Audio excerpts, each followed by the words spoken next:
Buenas noches, chicos. Vamos a esperar unos 2 minutitos a ver si alguien más se va a integrar a la sesión. Aquí estaré.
Bien, creo que somos todos.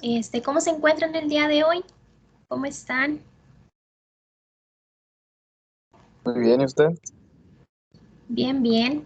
Esta ya es nuestra última sesión. Muchas gracias por continuar hasta aquí.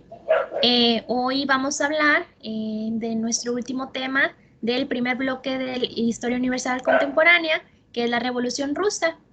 Vimos en la primera sesión el desarrollo de los imperialismos, cómo se formaron estos imperios. Después pasamos a la Primera Guerra Mundial en la sesión 2, en donde vimos cómo esos mismos imperios tuvieron ciertas confrontaciones y originó pues toda una guerra.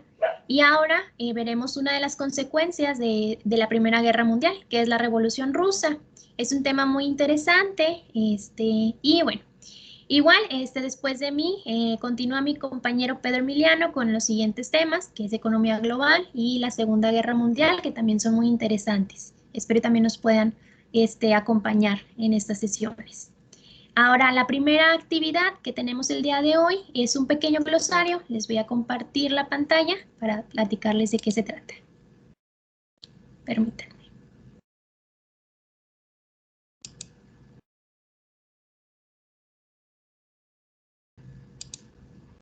Si alguien no observa la pantalla, me puede decir, por favor. Igual no puedo ver quiénes están levantando la mano.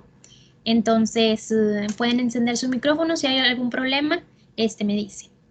Ese es el glosario, es de la Revolución Rusa y tenemos esos conceptos. Vamos a buscar a qué nos referimos con Revolución Rusa, el comunismo, el régimen zarista, el Partido Socialdemócrata de Rusia, los bolcheviques, mencheviques, el feudalismo, el proletariado, una guerra civil y el leninismo.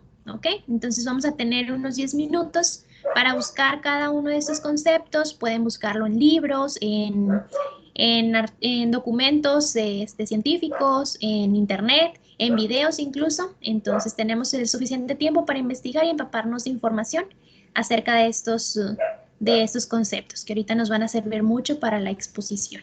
¿Sale? Tenemos 10 minutos.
Ok, chicos, regresamos. Creo que ya fue el tiempo suficiente.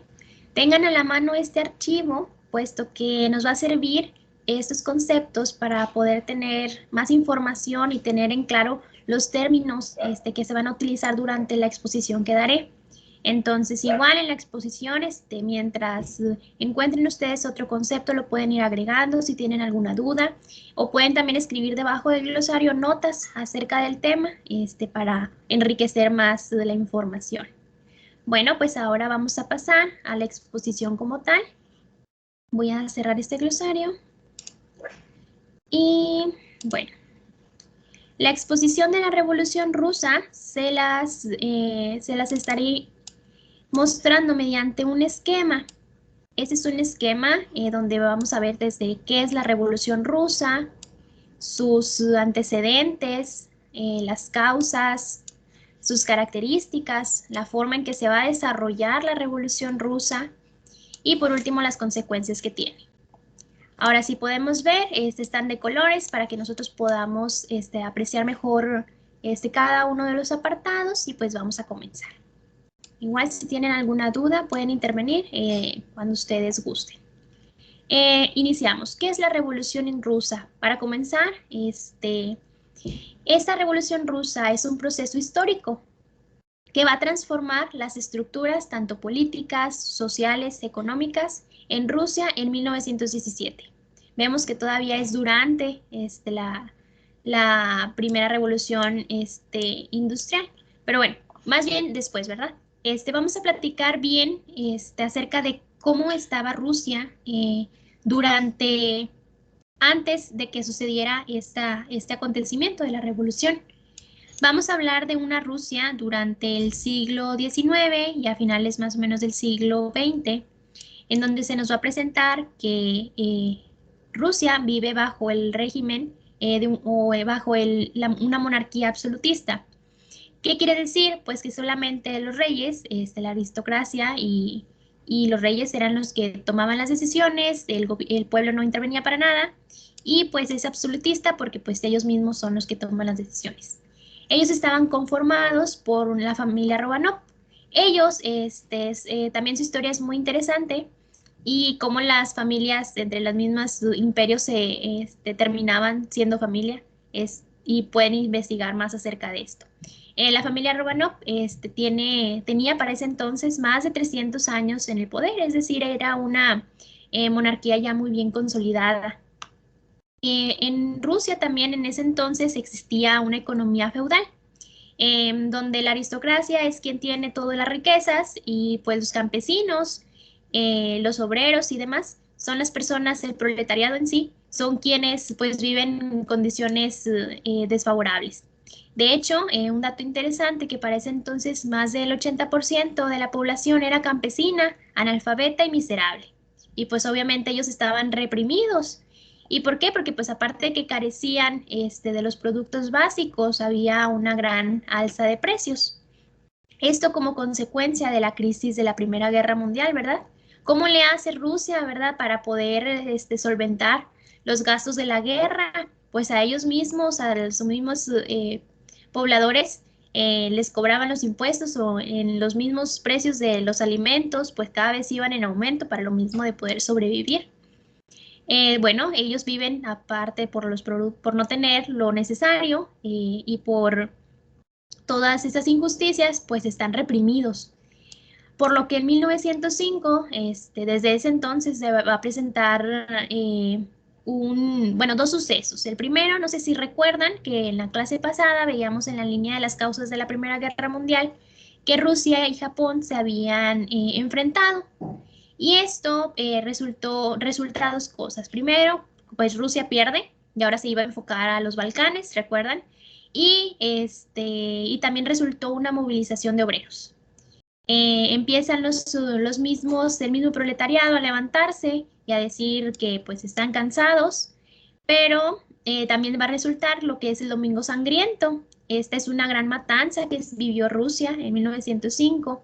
Eso también se los dejo de tarea. Investiguen acerca de cómo se vivió este Domingo Sangriento para que pues tengan un poco más claro el cómo se vivía antes. ¿ok? Estos son los antecedentes, ya les he marcado un poco del contexto de qué es lo que se veía en Rusia. Ahora, ¿cuáles fueron las causas que van a originar a que la revolución se presente en esa nación? Primeramente, pues la desigualdad social. Estábamos hablando que el 80% de campesinos que no tenían ni siquiera las necesidades básicas, pues estamos hablando de una gran desigualdad. La clase privilegiada, que son la aristocracia, los reyes, pues son quienes controlan todas las riquezas. Y pues todos los demás, pues, ¿quiénes? Profesionistas, los empleados, los obreros y campesinos, pues estaban ya hartos, cansados. ¿Qué es lo que van a buscar ellos? Pues un reconocimiento de sus libertades y derechos primeramente. Y buscaban también que ya no querían ser explotados. Pedían jornadas laborales menores a 8 horas de trabajo. Ellos pues trabajaban mucho tiempo y a cambio de muy poco. Y mejores salarios, ¿verdad? Aparte de una mejor distribución de tierras, puesto que pues, la misma clase privilegiada pues tenía también control de las tierras. Ahora, la desigualdad social es la primera causa. Después tenemos la segunda, que es una industria subdesarrollada. Una industria subdesarrollada, ¿por qué? Porque aparte de que existía esta monarquía absolutista, ellos mismos eran conservadores y no permitían que la industria en tecnologías, no invertían nada en ciencia y tecnología, aparte de que estaba la economía feudal. Entonces no se permitía pensar más allá y no iban a la par que los otros imperios en el desarrollo de la industria. Por eso no lo mencionábamos en la clase pasada, Rusia, como los países productores, dentro de los primeros países productores, porque pues su industria era por debajo de las demás. Ahora, la tercera causa va a ser que hay un poder centralizado. Un poder centralizado solamente en quién? En el zar Nicolás II. El zar Nicolás II reprimía, obviamente, a los obreros, pero cualquier rebeldía era controlada por él, es decir, no permitía que nadie se levantara en contra de él, por obvias razones, ¿verdad? Porque pues no quería perder el poder. Sobre todo va a reprimir a los obreros de San Petersburgo. Ese también es una movilización y aunque sí se vivieron sí tuvieron varias consecuencias positivas para el pueblo. Lograron ciertas concesiones, por ejemplo, una constitución y la asamblea representativa, la Duma. Anoten este concepto si pueden en su glosario. Porque ellos, o sea, sí se lograron cosas, pero pues no las suficientes para poder cambiar la realidad en Rusia en ese entonces. Pero bueno, otra de las causas va a ser cuando entra Rusia a la Primera Guerra Mundial. Esta va a agudizar, como en cualquier país, una crisis económica, porque la economía ahora se basa en mandar tropas, en sustituir a las personas, el comercio pues fatal, porque entre mismos se bloqueaban el mar y aparte que se invertía en armamentos cuando se dejaba de lado las necesidades pues básicas, ¿verdad? Entonces hay una crisis fatal económicamente hablando y social bueno, también, pero a consecuencia de la Primera Guerra Mundial. Entonces esta también va a ser causa, como les digo, para poder desarrollar esta revolución. La última es una organización de obreros en la clandestinidad. Cuando ya toda la población está cansada, está harta, empiezan los mismos obreros a formar organizaciones para hacer algo en contra, para ya evitar tantas injusticias. ¿Y qué es lo que van a formar? Van a formar el Partido Obrero Socialdemócrata ruso. Este también está dentro de su glosario, ¿verdad? Bueno, ¿y quiénes van a ser ellos? Vamos a pasar ahora sí a las características de esta revolución. ¿Quiénes son el partido? ¿Quiénes conforman? Pues trabajadores organizados, obreros, ¿verdad? Y ellos se van a dividir en dos bandos, en dos grupos. Por un lado vamos a tener a los mencheviques y por otro a los bolcheviques. Ahora me voy a dedicar a explicarles cada uno de ellos, cuáles son sus características específicas para poder diferenciarlos porque no eran los mismos. Ahora, los mencheviques. Ellos son la minoría, eran menos que los bolcheviques. Ellos son marxistas ortodoxos de Karl Marx, ¿verdad? Ahora, ellos son también de la extrema derecha. ¿Por qué de la extrema derecha?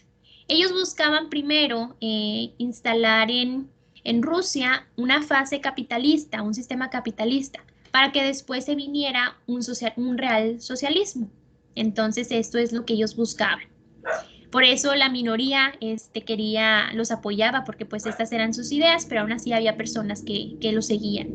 ¿Quién era su líder? Era Julie Martov. Y bueno, ahora, en cuanto a los bolcheviques, ellos son la mayoría y son de extrema izquierda, un poco pegado al socialismo, ¿verdad? ¿Por qué? Ellos querían llevar al proletariado al poder, directamente llevarlo al poder y que ya ellos fueran quienes tomaran las decisiones. Y pues repartir en partes iguales y demás todo lo que involucra lo que es el socialismo, ¿verdad? Los bolcheviques estaban liderados por Vladimir Ilich Lenin. Creo que todos llegamos a escuchar alguna vez a Lenin y ahorita vamos a platicar más de él. Bueno, los mencheviques y los bolcheviques tenían dos cosas en común. Ellos querían un centralismo democrático, es decir, que las personas, los mismos pobladores, tuvieran voz y voto, que pudieran elegir y tomar las decisiones necesarias para que su nación pues fuera la mejor. Y también vendían mucho la idea de que iban a salirse de la Primera Guerra Mundial, puesto que casi toda la población estaba en contra por las condiciones en las que vivían a causa de eso. Entonces estos son los dos bandos, mencheviques y bolcheviques. Ahora sí nos podemos ir a la parte del desarrollo de la revolución. Vamos a ver dos etapas o dos revoluciones. La revolución de febrero y la revolución de octubre. Vamos a empezar con la de febrero, que realmente fue en marzo por cuestiones de calendario, pero vamos a mencionarlo de esta manera, que es en 1917 en Rusia. Ya se empiezan a presentar más conflictos. Ahora, aquí esta revolución va a traer como consecuencia que se incendien incluso el Palacio de la Justicia, todas unas rebeliones, pues con todo lo que involucra una revolución, ¿no? El zar Nicolás II dice, pues no podemos estar permitiendo que pase esto. Solicita a su ejército que controlen, que incluso maten a cualquiera persona que esté provocando esta revolución y que desaparezca todo este problema. Sin embargo, el ejército, ya también cansado de la situación en la que vivían, de todo el contexto y de ver tanta injusticia, de ver todo lo que estaban viviendo, se le une a los revolucionarios. Entonces, esta unión de revolucionarios con el ejército provoca la formulación de los soviets. ¿Qué son soviets? Son las asambleas de trabajadores. Para ese entonces, en la primera revolución de febrero, los mencheviques son quienes controlan a los soviets. Después va a haber un cambio, ¿verdad? Pero bueno, ahorita por lo pronto nos quedamos con eso. Toda esta revolución va a provocar, obviamente, que renuncie el zar Nicolás II porque ya no estaba protegido, pues ya nadie, ni siquiera su ejército lo protegía. Se desconoce el Duma y pues se hace todo un descontrol. ¿Qué es lo que va a provocar también esta revolución? Que haya un gobierno provisional, es decir, con la renuncia, con la caída del zar, hay un gobierno provisional. ¿Quién lo lidera? ¿A quién ponen en el lugar del zar? A Alejandro Kerensky. Alejandro Kerensky va a permitir ciertas cosas en Rusia cuando ya está en la silla presidencial y ya es el quien toma las decisiones. Por ejemplo, la libertad de prensa y sobre todo, y algo muy importante, la libertad de exiliados. Es decir, todos los que fueron exiliados podían regresar a Rusia sin ningún problema. Entre ellos Lenin. Lenin tuvo que huir y regresa. Ya aparece entonces cuando Kerensky está aquí. Ahora, sí se vivió una temporada de paz en ese entonces cuando Alejandro Kerensky estaba al poder.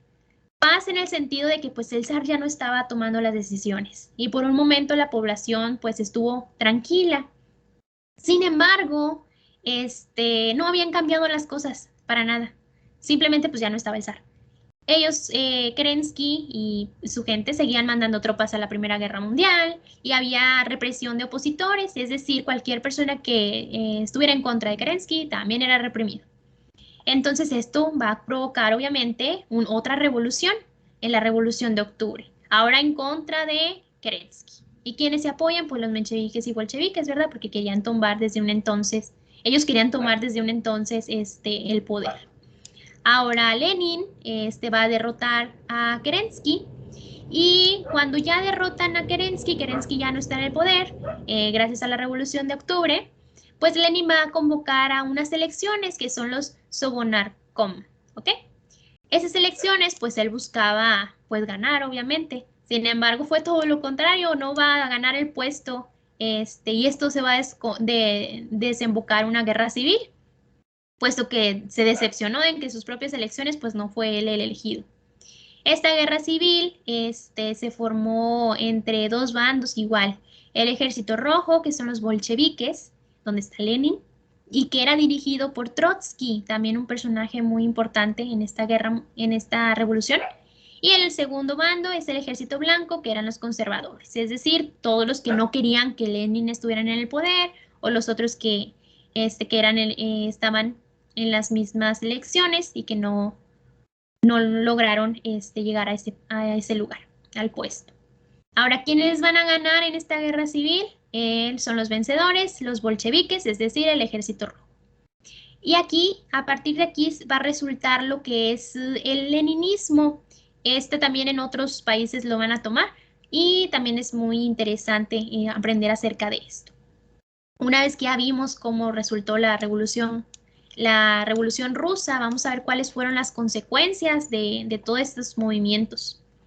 Primero, pues la consecuencia principal es la fundación de la Unión Repúblicas Socialistas Soviéticas, es decir, la URSS. Todos hemos escuchado de la URSS. Es gracias a esta revolución rusa. Ahora, también se establece el Tratado de Brest-Litovsk, que marca la salida de la Primera Guerra Mundial. Y pues aquí pues también ya viven un poco más tranquilos la población. Y por último, y algo muy importante, es la disputa por el puesto de Lenin. Es decir, una vez que ya muere Lenin, nos preguntamos y entre ellos mismos se preguntan, ¿y ahora quién va a seguir después de Lenin? Aquí va a haber una confrontación entre Trotsky y Stalin, puesto que ambos querían el poder, no nada más ellos dos, también otros personajes, pero esos son los más importantes. Ellos también tienen una historia y que también deberían de investigarla. Se las dejaría de tarea, de que investiguen qué fue lo que sucedió y cómo es que Stalin quedó ahí en ese poder, en el poder, porque él es el sucesor de Lenin. También es interesante porque una parte de esa historia acontece aquí en México, ¿ok? Entonces, con esto hemos visto a grandes rasgos lo que es la Revolución Rusa, desde sus antecedentes, lo que causa, las características, su desarrollo y sus consecuencias. Entonces, igual ahorita más tarde les paso este esquema y vamos a continuar. Nos quedamos en la parte de que Stalin es el que le quedó en el lugar de Lenin. Vamos a ver ahora, por medio de una lectura, que daré, cómo fue el gobierno de Lenin y cómo de pasar al 80% de la población de campesinos que no tenían ni siquiera para comer, toda esta parte de injusticias entre ellos mismos, de una industria subdesarrollada, de una economía feudalista. Vamos a ver cómo todo cambió gracias a Stalin, pero vamos a ver a qué costo, ¿ok? Déjenme compartirles ahora lo que es la pantalla de la lectura, permítanme.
Ok, vamos a ver, igual si no observan la pantalla, me dice alguien.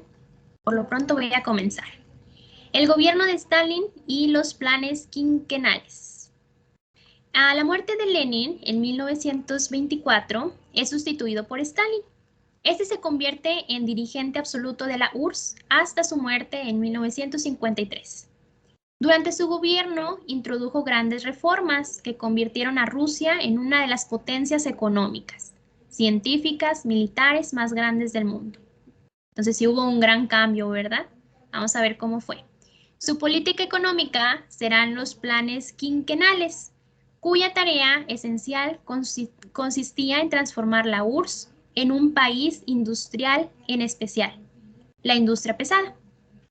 O sea, en especial se iban a enfocar en la industria pesada. Vamos a continuar. La preparación del primer plan quinquenal fue en 1928 a 1933, que al igual que los dos posteriores se caracteriza por estar totalmente planificada por el Estado y la desaparición paulatina del sector privado de la economía. Buscaban eliminar el sector privado de la economía, por eso son socialistas, ¿verdad? Rusia requería producir gran cantidad de acero, maquinarias, ferrocarriles y armas para construir un sistema efectivo de defensa contra la agresión de las potencias capitalistas occidentales. O sea, buscan defenderse de los capitalistas. En el primer plan se tienen estos objetivos que son muy ambiciosos: duplicar la producción, eliminar lo que es el sector privado, convertir a la URSS en una potencia industrial. Esos van a ser los tres objetivos que tienen, ¿ok? Ahora, de este lado, pues tenemos una imagen de quién es Joseph Stalin. Él fue el líder de la URSS desde 1924 a 1953, como se comentaba al inicio. Y vamos a ver un dato curioso. Stalin firmó el pacto de no agresión contra Alemania nazi. Esto para asegurar la tranquilidad en sus fronteras, el reparto de Polonia y la anexión de Estonia, Letania y Lituania. Este pacto lo vamos a conocer como el Germano Soviético de 1939. Desde ese entonces Rusia se prepara, pues dice, yo no quiero tener problemas, déjame tranquilo, Alemania. Ahora vamos con la última parte de la lectura. Igual continuamos. Pero los recursos necesarios para el desarrollo de la industria solo podrían lograrse con el aumento de las exportaciones agrícolas. Para ello había que terminar con las pequeñas explotaciones campesinas, organizar el trabajo en gran escala y mecanizar las tareas agrícolas. Stalin puso en marcha esta reorganización de la producción. Se coletizó lo que es el campo, se establecieron las cooperativas que los campesinos explotaban en el régimen de usufructo y se nacionalizaron el comercio mediante la creación de grandes almacenes estatales y la aplicación de fuertes impuestos a los comerciantes privados, que tendían a desaparecer al igual que la industria privada. Entonces, eso fue una medida, ¿verdad? Los fuertes impuestos a los comerciantes privados para que comenzaran a desaparecer. Ahora, la transformación en el campo favoreció el desarrollo de la industria pesada. Grandes cantidades de capital y de mano de obra fueron destinadas a las electrificaciones masivas, la explotación de nuevas minas de carbón, mineral de hierro y yacimientos de petróleo, a la instalación de ferrocarriles y especialmente a la fabricación de armamentos.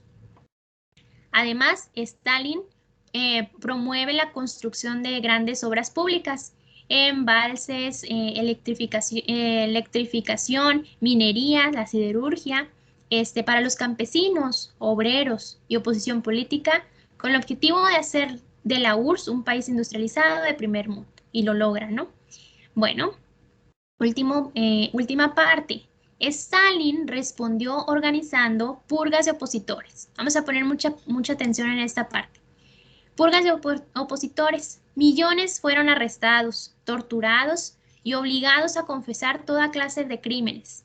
Se organizaban además juicios simulados.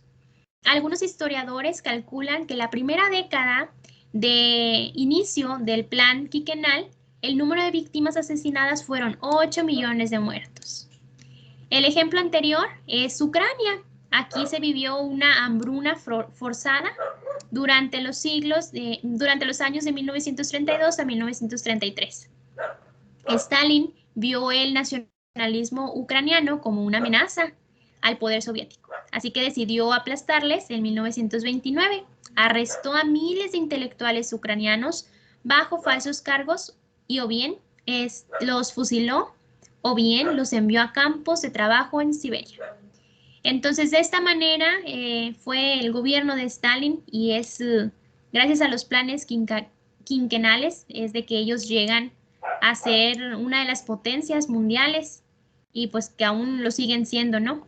Y vemos cómo se fue desarrollando la URSS, los objetivos que tenían y pues cómo fueron, cómo se desarrolló en sí en esos años. Está muy interesante esta parte, vemos, podemos ver en el gobierno de Stalin cosas muy positivas, pero pues también cosas muy negativas, ya está a criterio de cada uno. ¿Ok?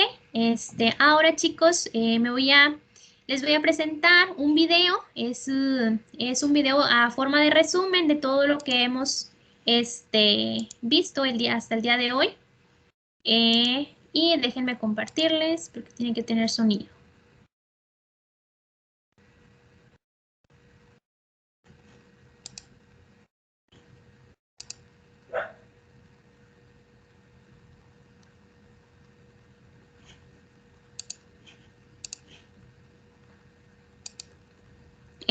Chicos, igual vamos a ver más detalles ahí en el video, si pueden anotar en sus notas algunas cosas que se me pasaron a mí o, o que están mejor explicadas, están invitados a anotarlas ahí en su documento del glosario.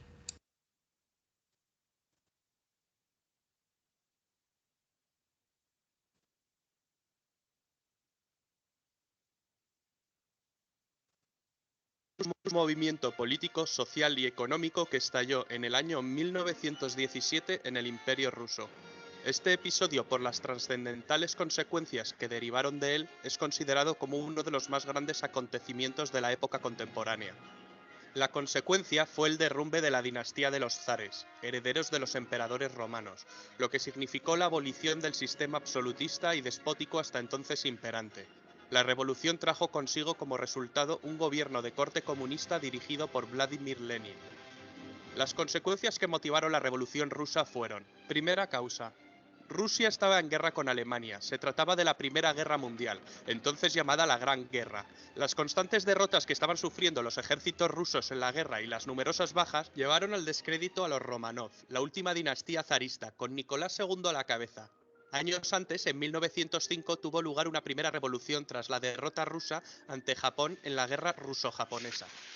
Segunda causa. Rusia sufría una aguda crisis económica con escasez de alimentos para la población, que sufría una terrible hambruna. Era un país eminentemente rural y atrasado. La organización social de Rusia estaba basada en la más absoluta desigualdad, distinguiéndose dos clases sociales bien marcadas: la nobleza y el pueblo llano, casi todos campesinos. No existía prácticamente clase media.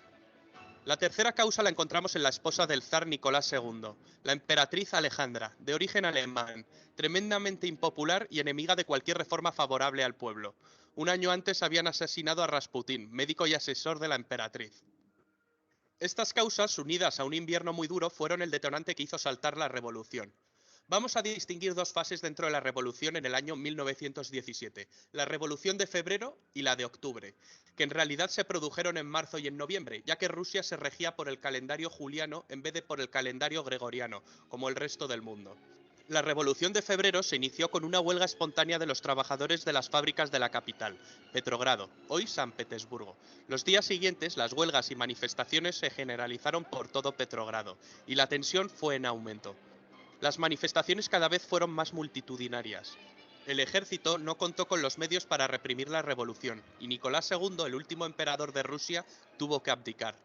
El primer episodio de la revolución se había saldado con más de un centenar de víctimas, principalmente manifestantes. La caída rápida e inesperada del régimen suscitó en el país una ola de entusiasmo y un sentimiento de liberación. Un gobierno provisional sucedió al poder absoluto rápidamente. Este gobierno lo acabaría encabezando Alexander Kerensky. Estas primeras semanas llenas de esperanza y generosidad fueron muy pacíficas, tanto en las ciudades como en las zonas rurales.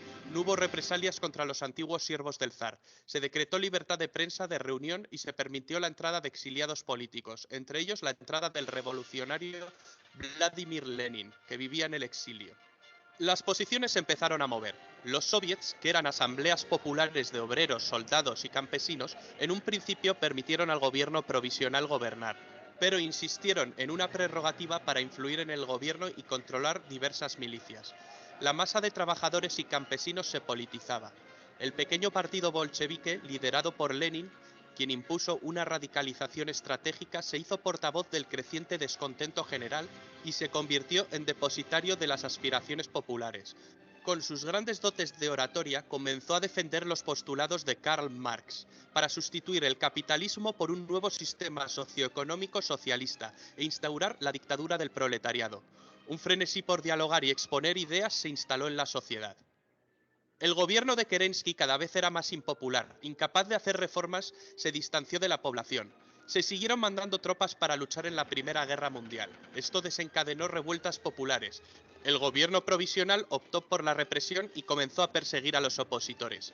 Lenin y León Trotsky planearon el derrocamiento del gobierno provisional para instalar el sistema comunista. Si la Revolución de Febrero fue un levantamiento espontáneo, en la Revolución de Octubre se podría hablar de un golpe estratégico organizado por Trotsky y Lenin contra el gobierno provisional. En la Revolución de Octubre, en Petrogrado, los soviets se apoderaron de los puntos estratégicos de la capital y asaltaron el Palacio de Invierno, derrocando al gobierno provisional. Lenin anunció 3 medidas: una paz inmediata, un decreto sobre la tierra para distribuirla entre los campesinos y la formación del Soviet de Comisarios del Pueblo, o Sovnarkom, que organizaría unas elecciones para elegir a una asamblea constituyente. El partido bolchevique de Lenin resultó derrotado en las elecciones. Lenin mandó disolver la asamblea, democráticamente elegida al estar en minoría. Esto desembocaría en una guerra civil. Los bolcheviques crearon la Cheka, una organización de inteligencia política y militar para aplastar cualquier tipo de disidencia. Sus métodos de represión no se limitaron a detenciones y fusilamientos en masa, sino que utilizaron brutales métodos de tortura. Aparecieron los primeros campos de concentración. El terror rojo había comenzado. En 1918, el que fuera zar de Rusia, Nicolás II, la zarina Alejandra y sus 5 hijos, que se encontraban recluidos en una mansión de los Montes Urales, fueron masacrados por un grupo de revolucionarios. La guerra civil que enfrentó al ejército rojo de Trotsky contra el ejército blanco se saldó con la victoria del ejército rojo. Se había impuesto el leninismo y la dictadura del proletariado. Se formó la Unión de Repúblicas Socialistas Soviéticas en 1922. El país estaba profundamente tocado. Una terrible hambruna mató a más de 5 millones de personas. Se pusieron en marcha una serie de reformas. El partido es dirigido de forma vertical, de arriba hacia abajo. El nuevo estado consiste en una pirámide de soviets en donde realmente el partido decide y los soviets votan lo que ha dicho el partido.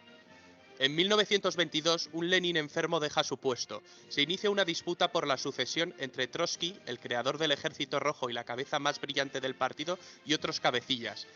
En 1924 muere Lenin.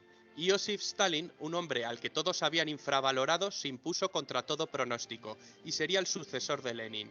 Trotsky fue expulsado del partido y finalmente asesinado. Stalin impuso un gobierno totalitario y sangriento y elevó a la Unión Soviética a la categoría de gran potencia política, económica, científica y militar del mundo. La Unión de Repúblicas Socialistas Soviéticas duraría hasta el año 1991.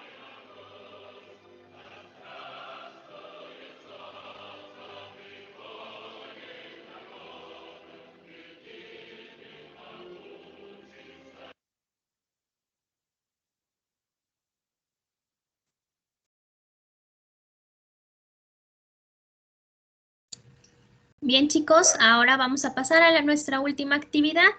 Les voy a compartir en el chat lo que es el link de una aplicación para contestar un crucigrama, ¿ok? Déjenme pasárselos. Son 10 conceptos, muchos de ellos están en el esquema. Igual les voy a compartir también el esquema y en su glosario también se encuentran ahí. Están muy fáciles, igual tienen 10 minutos, está controlado el tiempo por la aplicación, o sea, solamente en 10 minutos pueden contestarlo. Cuando terminen, le toman captura, si me la pueden enviar, por favor, a mi correo, ya lo tienen ahí, sandra-lisbeth, 08@hotmail.com, y con eso terminaríamos las sesiones de la primera unidad. Déjenme, les envío el link. Igual si tienen una duda, algún comentario, sugerencia, además, estoy disponible.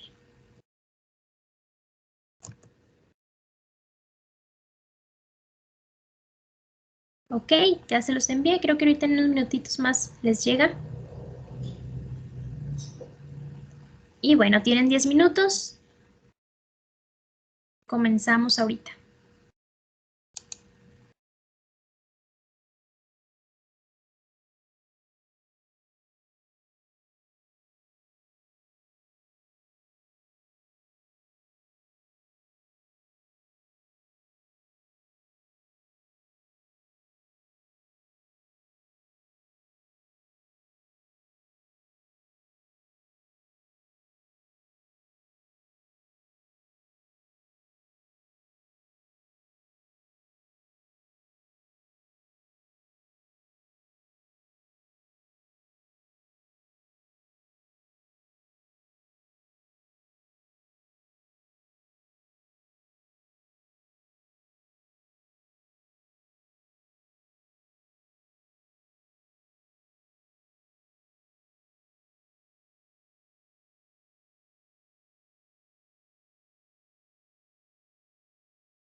Bien, chicos, ya han de estar por terminar. Si no es que ya terminaron, me envían sus resultados al correo.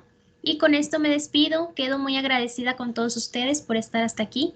Y pues mucho éxito en su camino. Espero que les haya servido en algo estas exposiciones y que tengan material para conocimiento personal y pues académico también.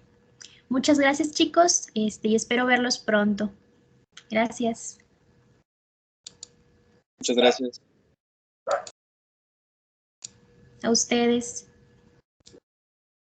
Gracias.